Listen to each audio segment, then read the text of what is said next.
दोस्तों अगर आप पॉलिटेक्निक का डिप्लोमा करना चाहते हैं तो ये वीडियो आपके लिए है। इस वीडियो के माध्यम से आपको जानकारी मिलेगी कि आखिर पॉलिटेक्निक की कौन कौन सी ऐसी शाखाएं हैं, कौन कौन सी ऐसी ब्रांच हैं जिनसे आप डिप्लोमा करने के बाद आप आसानी से जॉब पा सकते हैं। तो दोस्तों नमस्कार, आदाब, सत श्री अकाल। मैं हूं दीपांशु वाजपेयी, आपका हार्दिक स्वागत करता हूं अपने यूट्यूब चैनल गाइडलाइन हब पर। दोस्तों जहां तक बात करते हैं पॉलिटेक्निक डिप्लोमा की, तो पॉलिटेक्निक डिप्लोमा में बहुत सारी ऐसी ब्रांच या शाखाएं हैं जिनसे आप पॉलिटेक्निक करने के बाद में अपना करियर बना सकते हैं।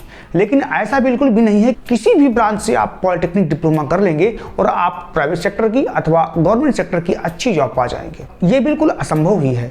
तो आपको सबसे पहले हाई स्कूल करने के बाद में कुछ ऐसी डिप्लोमा ब्रांच का चयन करना है जो जॉब के मामले में, चाहे वो गवर्नमेंट सेक्टर की हो अथवा प्राइवेट सेक्टर की हो, कहाँ कहाँ किन किन ब्रांच की वैकेंसी अच्छी खासी निकलती हैं।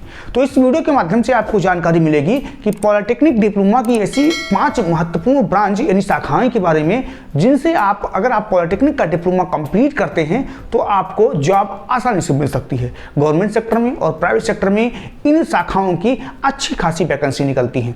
तो दोस्तों समय को बर्बाद नहीं करते हैं, सीधे टॉपिक की तरफ चलते हैं। दोस्तों जहां तक बात करते हैं पॉलिटेक्निक डिप्लोमा की ब्रांच की, तो 5वें नंबर पर जो ब्रांच आती है वो है आपकी इलेक्ट्रिकल इंजीनियरिंग। इलेक्ट्रिकल इंजीनियरिंग से डिप्लोमा कंप्लीट करने के बाद आप प्राइवेट सेक्टर में अथवा गवर्नमेंट सेक्टर में जहां पे वैकेंसी आती है वहां पे आप आवेदन कर सकते हैं और अच्छी खासी वैकेंसी इस ब्रांच से निकलती रहती है। इस ब्रांच के अंतर्गत आपको बिजली, इलेक्ट्रॉनिक्स और ऑटोमोबाइल्स मशीन, रोबोटिक मशीन और होम एम्प्लाइजेज जैसे इक्विपमेंट के बारे में बताया जाता है। पूरी जानकारी इस इलेक्ट्रिकल इंजीनियरिंग के अंतर्गत मिल जाती है। यह ब्रांच बहुत ही महत्वपूर्ण ब्रांच है। चौथी जो महत्वपूर्ण ब्रांच है वो है electrical and telecommunication. Electrical and telecommunication का प्राइवेट सेक्टर में बहुत अच्छा स्कोप है। इसकी बहुत सारे कैंपस प्लेसमेंट हो रहे हैं और बहुत सारे प्राइवेट सेक्टर अथवा गवर्नमेंट सेक्टर में इस ब्रांच वालों की जॉब लग जा रही है। मार्केट को देखते हुए अगर आप इस ब्रांच से डिप्लोमा कंप्लीट करेंगे तो संभवतः आप बेरोजगार न रहें। इस ब्रांच के अंतर्गत आपको इलेक्ट्रॉनिक उपकरण, circuit, transmitter, receiver, integrated circuit और कम्युनिकेशन इक्विपमेंट के बारे में जानकारी दी जाती है। और तीसरी जो ज़्यादा महत्वपूर्ण है, विशेष महत्वपूर्ण है, वो है सिविल इंजीनियरिंग की ब्रांच। सिविल इंजीनियरिंग की ब्रांच से डिप्लोमा करने के बाद आप बेरोजगार तो 100% रहेंगे ही नहीं। अगर आपको कुछ भी नहीं आता है तब तो संभावना है कि आप बेरोजगार रहें। इस ब्रांच से डिप्लोमा कंप्लीट करने के बाद में ज़्यादातर लोग प्राइवेट सेक्टर में आराम से सेटल हो जाते हैं। इस शाखा के अंतर्गत आपको बुनियादी सुविधाएं यानी इंफ्रास्ट्रक्चर सुविधाओं की प्लानिंग कैसे करना होता है, डिजाइनिंग कैसे करना होता है, कंस्ट्रक्शन और उनका रखरखाव कैसे करना होता है, ये जानकारी आपको इस ब्रांच के अंतर्गत मिलती है। बहुत ही महत्वपूर्ण ब्रांच है। अगर आप डिप्लोमा करना ही चाहते हैं तो सिविल इंजीनियरिंग से कीजिएगा, जिससे कि आपको बेरोजगारी का सामना न करना पड़े। दूसरी महत्वपूर्ण जो ब्रांच है डिप्लोमा की वो है मैकेनिकल इंजीनियरिंग की। मैकेनिकल इंजीनियरिंग चाहे आपका प्रोडक्शन का हो, ऑटोमोबाइल्स का हो, मेंटेनेंस का हो, मैकेनिकल इंजीनियरिंग के अंतर्गत कोई भी ब्रांच आ रही है आप उससे आंख बंद करके डिप्लोमा कर लीजिएगा।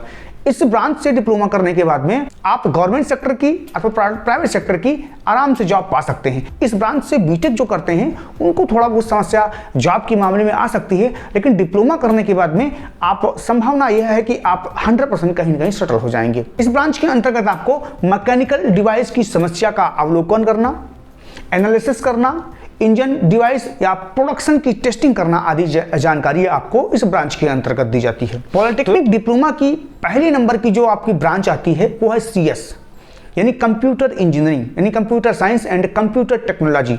इस ब्रांच से जो लोग डिप्लोमा करते हैं वो लोग बिल्कुल उनको बेरोजगारी का सामना कतई नहीं करना पड़ता है, क्योंकि मार्केट को देखते हुए, कंप्यूटर प्रणाली को देखते हुए, टेक्नोलॉजी को देखते हुए इस ब्रांच की इतनी ज़्यादा मांग है प्राइवेट सेक्टर में।